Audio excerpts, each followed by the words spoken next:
Hi hello welcome நண்பா. Lot of wise back once again. Welcome to உண்மை என்ன. இன்றைக்கி என்ன பார்க்க போகிறோன்னு பார்த்தீங்கன்னா, நம்ம ஒருத்தர் இருந்தார், ஃபேமஸ் இன்ஃப்ளூயன்சர். சாப்பிட்டு வீடியோ போடுறதுல இவர் தான் தமிழ்நாட்டிலே நம்பர் ஒன்று. சாப்பிட்டு வீடியோ போட்டுக்கிட்டு இருந்தவர். அதுக்கடுத்து வந்து பார்த்திங்கன்னா கான்ட்ரவர்சி வீடியோவாக போட்டு தள்ளிக்கிட்டு இருந்தார்.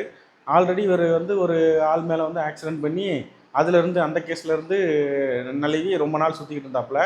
அதுக்கடுத்து வந்து பார்த்தீங்கன்னா, இது என்னடா கேஸ், இதை விட ஒரு பெரிய கேஸை நான் கொண்டு வரேன்டா அப்படின்னு சொல்லிட்டு துபாயில் போயிட்டு அந்த ஜெண்டர் ரிவீல் பண்ணி அது ஒரு கேஸ் ஆகி, இதுவே வேறு யாராவது பண்ணியிருந்தாங்கன்னா அவங்க மேலே ஏகப்பட்ட நடவடிக்கைகள் வந்திருக்கும்.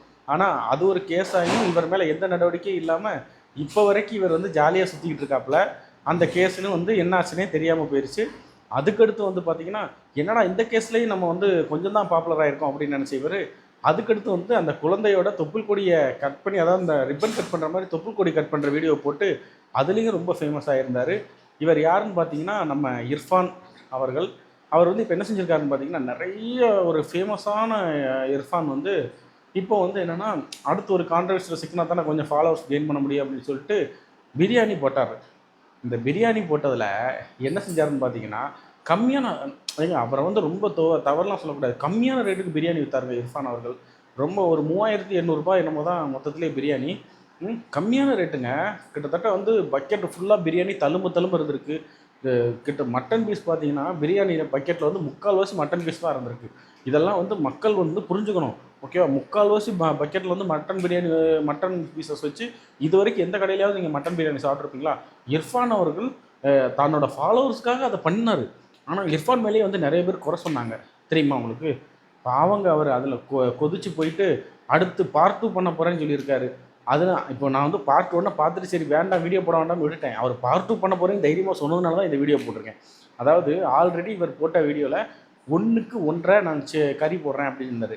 ஆல்ரெடி பிரியாணி பண்ணுறவங்க நிறைய பேர் என்ன சொல்லிட்டாங்கன்னா, 1க்கு 1.5 போடும்போது 1 கிலோவாவது இருக்கணும் அப்படின்னு. ஆனால் ஃபேமஸ் இன்னொரு ஃபுட் இன்ஃப்ளூயன்சர் வந்து அதை வாங்கி அதை வந்து எடை போட்டு பார்த்ததில் 750 கிராம்ஸ் தான் இருந்திருக்கு பீசஸ் எல்லாமே அப்படின்னு இருக்காரு. அதுவும் பிரியாணி வந்து பக்கெட் இவ்வளோ இருக்குது அப்படின்னா, பிரியாணி இவ்வளோ தான் இருக்குது பக்கெட்டில் வந்து தெரியாமல் அப்படி அப்படி அமுக்கி கொடுத்துருக்காராம்மா, அப்படி கொடுத்துருக்குறாரு. டேஸ்ட் வைஸ் வந்து ரொம்ப ஆவரேஜ். அதாவது இர்ஃபான் அவர்களே, நான் ஒன்று சொல்கிறேன், நீங்கள் வந்து ஒரு நாள் பிரியாணி போடுறீங்க, கொஞ்சம் லாபம், ஒரு மினிமம் லாபம் வச்சு நீங்கள் வந்து ஒரு பிரியாணியை போட்டு உங்கள் ஃபாலோவர்ஸ் கெயினையும் உங்களோட பேரை வந்து களங்கத்தையும் நீங்கள் இது பண்ணியிருக்கலாம். திரும்ப பேரை கெடுத்துக்கிட்டே இருக்கீங்களே, எதுக்கு உங்கள் பேரை நீங்களே? இது வந்து கிட்டத்தட்ட வந்து நான் வந்து இந்த திவாகரை அடிக்கடி அடிச்சுக்கிட்டு இருப்பேன். இப்போ வந்து பார்த்தீங்கன்னா, அந்த திவாகரெல்லாம் அடிச்சுக்கிட்டு இருந்தேன்னா உங்களை வந்து அடிக்கிற அளவுக்கு நீங்கள் பண்ணீங்களே. அதாவது அந்த பிரியாணி மேலே இவ்வளோ குறைகள் வந்துச்சுன்னா நீங்கள் என்ன சொல்லிக்க, இதெல்லாம் நிவர்த்தி பண்ணி அடுத்த முறை வந்து நான் நல்லா ஒரு பிரியாணி நான் உங்களுக்கு பண்ணி காமிக்கிறேன்னு சொல்லணும். நீங்கள் குறை சொல்கிற அளவுக்குலாம் ஒன்றும் இல்லை, நல்லா தான் இருந்துச்சு அப்படி இப்படின்னு சொல்லிட்டு அதுக்கும் ஒரு முட்டு கொடுக்குறீங்களே. அப்போ வந்து நீங்கள் வந்து தவறையும் புரிஞ்சுக்கல, அந்த விஷயத்தை நீங்கள் சரி பண்ண போகிறதில்லன்னு இதுலேருந்து நல்லாவே தெரியுது. ஸோ இப்போ என்ன முடிவு ஆயிருக்குன்னு பார்த்தீங்கன்னா, பிரியாணி 2.0 அப்படின்னு சொல்லிட்டு இர்ஃபான் அவர்கள் தொடங்க போகிறாராமா. அந்த 2.0ல வந்து இந்த வாட்டி 3200 பிரியாணி விற்றவர் அடுத்த வாட்டி கூடுதலாக 1000 ரூபாய் ஏற்றி 4200 விற்பார். அதையும் வந்து அவர் மேல் உள்ள பற்றில் அவரோட ஃபாலோவர்ஸ் போய் வாங்குவீங்க. நான் என்ன சொல்கிறேன், ரோட்டு கடை அது போக வந்து பார்த்திங்கன்னா நிறைய பிரியாணி எஸ்எஸ் பிரியாணி, ஆர்ஆர் பிரியாணி நிறையா இருக்குது. அவங்க டேஸ்ட் வைஸும் சரி, பீஸ் வைஸும் சரி நல்லா கொடுக்குறாங்க. அதை விட்டுட்டு இந்த நம்ம சாம்பவர் வடகரை அப்படின்னு சொல்லிட்டு ஒன்று இருக்குது, ஹரி பிரியாணி. சாம்பவர் வடகரையில் உள்ளது பிரான்ச் நிறைய இடத்துல இருக்குது. குவான்டிட்டினா அவங்க தான் குவான்டிட்டி பயங்கரமாக வச்சுருப்பாங்க. நான் நிறைய வாட்டி வாங்கியிருக்கேன், குவான்டிட்டி பயங்கரமாக இருக்கும். அந்த மாதிரி இடத்துலலாம் போய் வாங்காமல் இந்த மாதிரி இன்ஃப்ளூயன்சர் வந்து போட்டான்னு சொல்லிட்டு போய் வாங்கி ஏமாந்தீங்க பார்த்தீங்களா?